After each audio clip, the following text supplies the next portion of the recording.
LEGO Rock Raiders is a LEGO RTS originally developed in the Neolithic era of 1999, and is widely regarded as a pretty solid game overall if the cave paintings are to be believed. I adored this game when I was a kid, and it was one of my first experiences with the real-time strategy genre, really impacting what I thought of it. I do not like the real-time strategy genre. But I was feeling nostalgic recently, and cleaning out my desk, I found an old copy, so I decided to revisit the title. And I should have kept my rose-tinted glasses on and never touched Rock Raiders again, because if I had a single word to describe this game, it would be... eh. I'm specifically talking about the Windows version in this video because for some reason a PlayStation version of the game exists, and it's apparently entirely different. I have no idea why they're called the same thing, but whatever. There are 24 missions in the game, not including the 8 tutorials and final mission, which is basically just a free win to celebrate your progress. You'll notice in this footage that I haven't finished all the missions yet, more on that later. Each mission has its own unique objective, but they usually boil down to 3 main categories. Find a number of energy crystals, build a specific building, or reach a certain location. But no matter what your goal is, the way that you complete it is the same. You gotta dig. You control a number of rock raiders, giving orders and moving them around through tunnels to collect resources. You can beam a certain number of them down to the surface of the planet based on the level of your buildings, which you can upgrade with ore. You find ore by drilling down walls, very similar to the way that I install wiretaps in your home. Don't bother looking for them, you won't find any. Once a wall is drilled, you need to clear the rubble it leaves behind in order to collect the ore, which your rock raiders can then carry back to your base. Very slowly.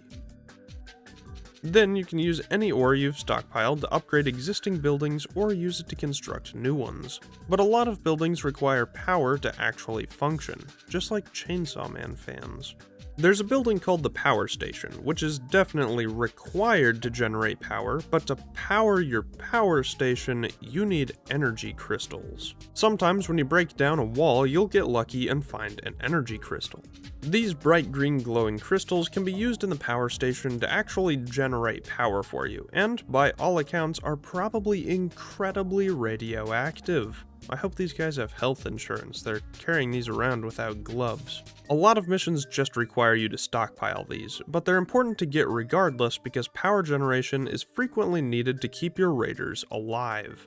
Did you know that Legos require oxygen? I'm sorry to say that if you keep your Legos in plastic bags, they're probably dead. But now that you know, you can prevent this issue in the future by building a support station. Higher level buildings like the support station require you to build other buildings first, in this case the teleporter and power station.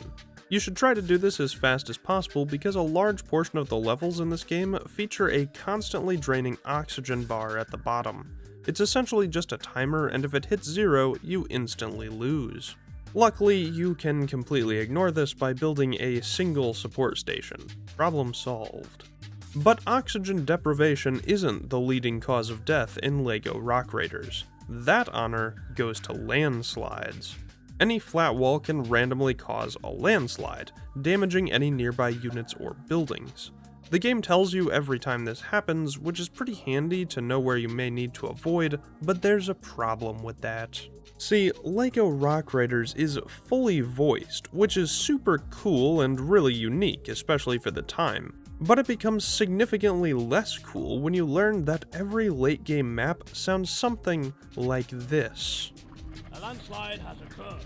A landslide has occurred. A landslide has occurred. A landslide has occurred. A landslide has occurred. Who knew LEGO Rock Raiders could fulfill a secondary purpose as a torture device? And that's another one off the bingo card. Luckily, you have a few ways to prevent this insanity-inducing voice line. The first is by turning off the sound, but you can also drill down the problematic walls or reinforce them. Reinforcing walls just prevents landslides from occurring, simple as that.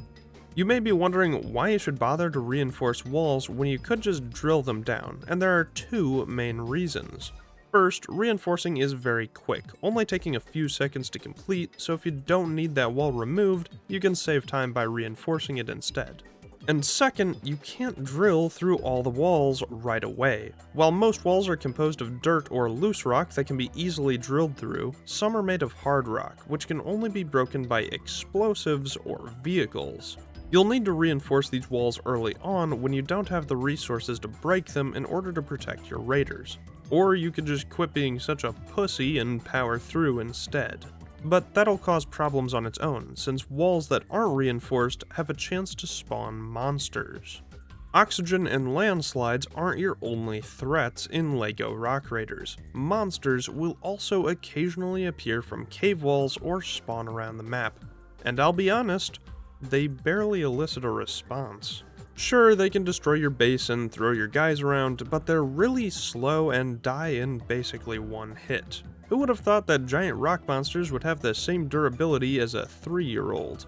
There are 3 types of enemies in this game, and once you know how to deal with each of them, you'll never have to worry about them again.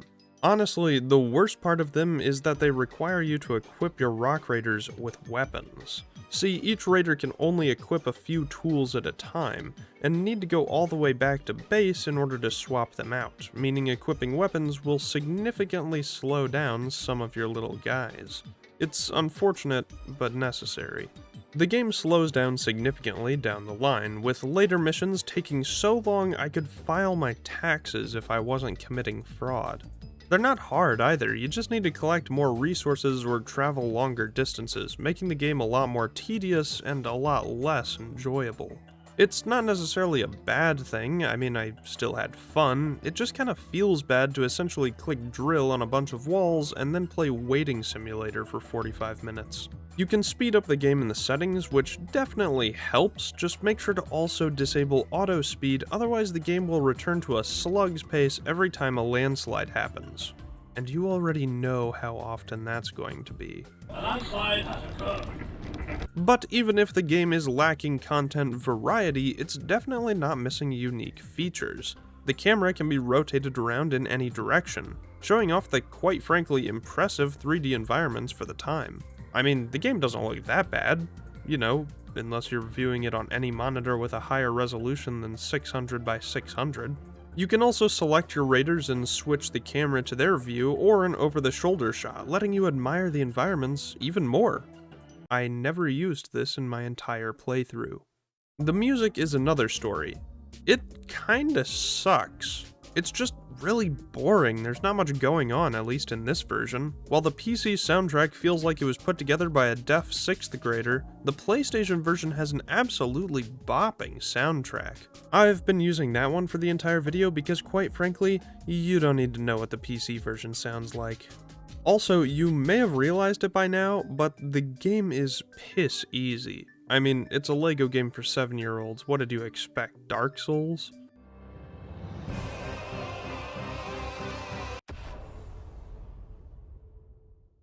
It really just takes time to beat most of the missions, with little strategy or planning needed. You're not punished for messing up either, you can just teleport more raiders down if some of them die. But you might be wondering, if the game is so easy, and I had a fine enough time playing it, why didn't I finish the game? And I'll tell you, there is one challenge this game had that I simply couldn't overcome. No matter how hard I tried, it beat me down time and time again. It's not the difficulty of later missions, it's not a giant boss, or any of the enemies for that matter. It's not the terrible controls, bad AI, lack of settings, or even the aneurysm-inducing voice lines. The final challenge this game presents is harder than any of those things combined. And it's playing the game. LEGO Rock Raiders was simply not intended to run on modern systems. To even get the game to launch in the first place, you need to sacrifice a newborn lamb during a blood moon and light yourself on fire while performing a ceremonial dance. And even then, it's a fucking nightmare. If you actually manage to get the game running, it probably won't have music, which honestly isn't much of a loss, but it might also have corrupted graphics and be so laggy it's completely unplayable. 2 more blood moons and a monitor resolution change later and you might finally be able to play for real. But the game is going to take every opportunity it has to immediately throw itself from the nearest rooftop. Rock Raiders absolutely hates it when you tab out, and when you're forced to play at window at a third of your monitor size without the cursor being locked to the window, you better not accidentally click 1 centimeter too high, or you'll be taking a one-way trip to Black Screen Town. The game crashed too many times to count while I was playing, even after I tried the black magic rituals people online suggested. Now I've got to deal with LEGO Rock Raiders and all those demons I summoned. This wouldn't be a big deal if it weren't for the fact that you can't save mid-mission. That's right, you can only save after you complete each level, and you better be pressing this button every time you see it, because you can't save directly from the menu either, only from the score screen. If you decide to click past it, you'll need to go beat another level to save your progress, if you even get that chance. Remember how I said later missions take a lot longer? You're going to spend every second of those missions praying that the game doesn't crash. The reason I didn't finish this game was because I played the same mission 4 times, and it crashed every time I was about to finish the level. I honestly can't recommend you try this game because even though it's good for a couple hours of fun, it's so much work to set up and becomes infuriatingly unstable later on. Apparently someone is making a remake of it for modern hardware called Manic Miners, so maybe you should just go check that out instead. I don't know, I haven't played it. All in all, LEGO Rock Raiders is a real product of its time, and it simply wasn't made to survive this long. It's fine, but I wouldn't go out of my way to play it unless you have fond memories of it from your childhood, and even then, maybe you shouldn't ruin those memories. And that's about it. I don't want to keep you too long, we both have things to do after all. I've got videos to write and edit, and you've got wiretaps to search for. Oh, and you should probably change your locks too. I'll see you soon.